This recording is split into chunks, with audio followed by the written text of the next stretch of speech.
Hello, guys. All right, let's take a look at the tone and theme analysis assignment. We did this in class, so if you missed it with us, this will kind of help you fill it out. So, what I want you to do is I want to make sure you've read the poems first. So, use the videos to watch through so that you know what the poem is about, okay? Quick summary of the Charge of the Light Brigade. We have a bunch of men on horses, 600. They go and they charge these cannons, they beat up the people behind them, and then they come on back, and not everybody survives. That's a quick summary. That's what happens in the poem. Now let's analyze each individual thing.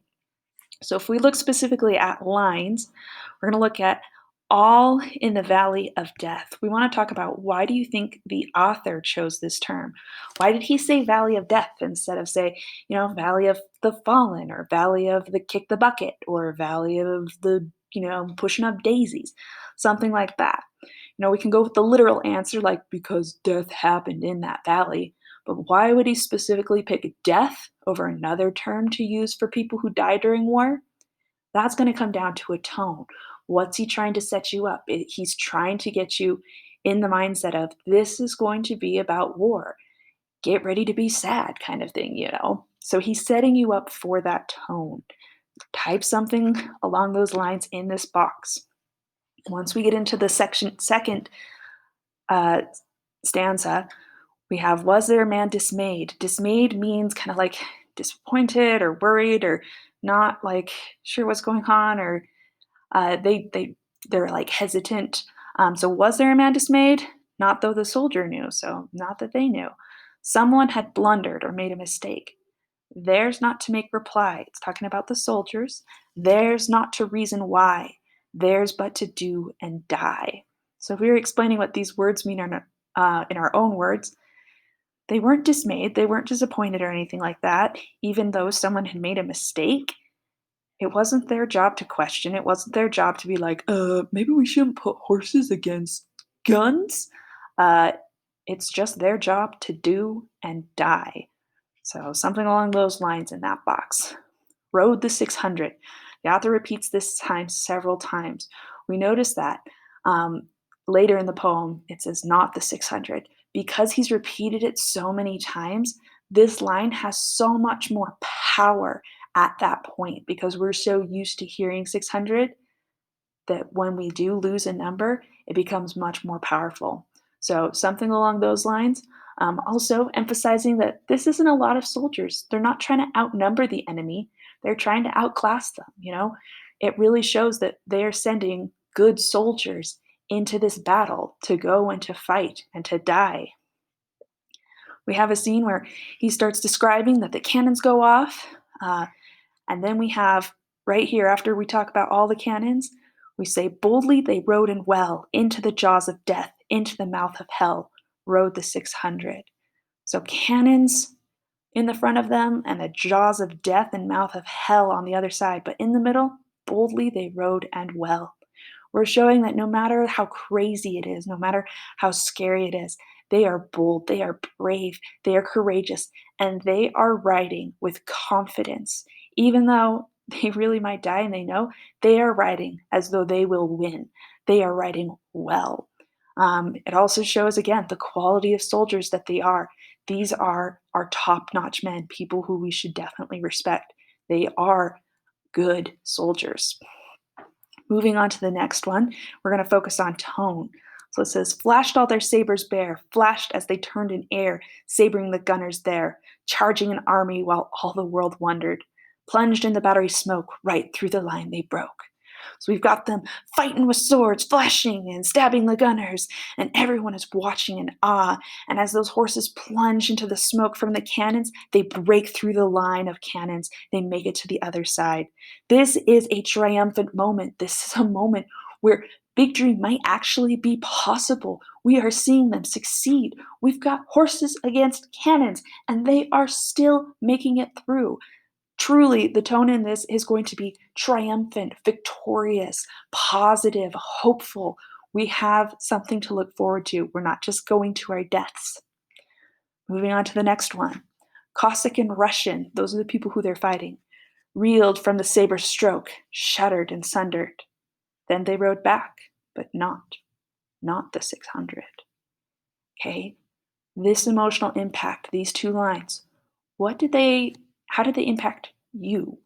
What did you feel when you said, or you read that first time? Then they wrote back, but not the 600. Do something more than sad. We can think of it as, mournful or reverent or respectful.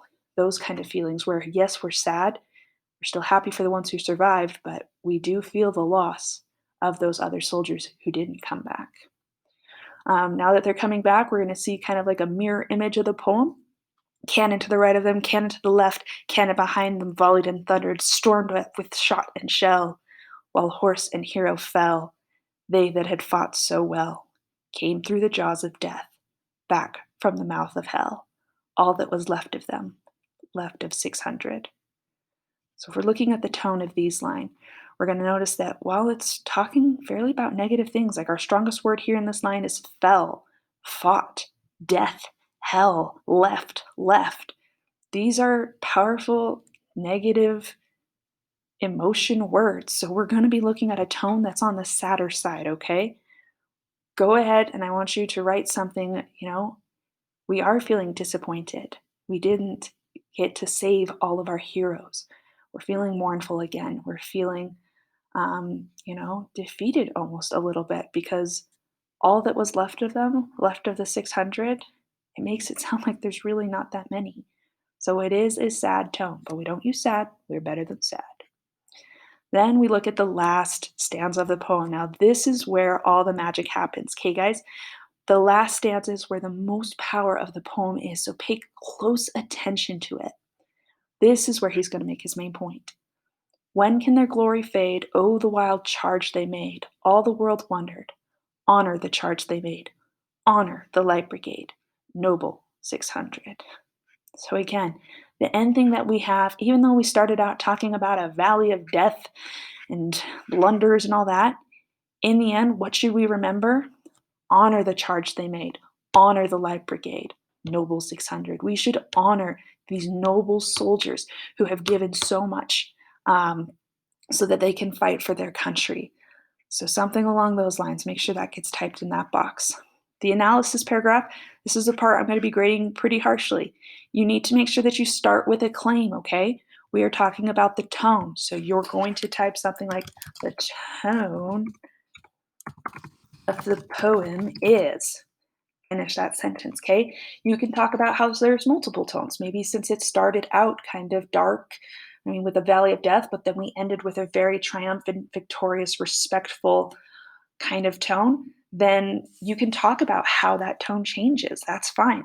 If you want to stick mostly to like the main tone of this is, victorious or brave kind of thing like that, that's fine too. Whatever you pick for your tone, you just need to make sure that you find evidence. So when you go and you find your line, if say you pick a line that has colors, if you push Control C and then push Control Shift V, then it pastes it without the colors. So that makes it a little bit easier. Remember, if I'm going to quote something, I need to put it in quotation marks. And I'm going to introduce the quote. The poem states, okay? At this point, since I'm analyzing the tone, I'm analyzing how the author comes up with the tone, how the author creates the tone. So I need to look at specific words and figure out how do those words create tone. So came through the jaws of death. So if I said that the tone is brave, I need to look specifically at those. Came through the jaws of death. How does that show bravery?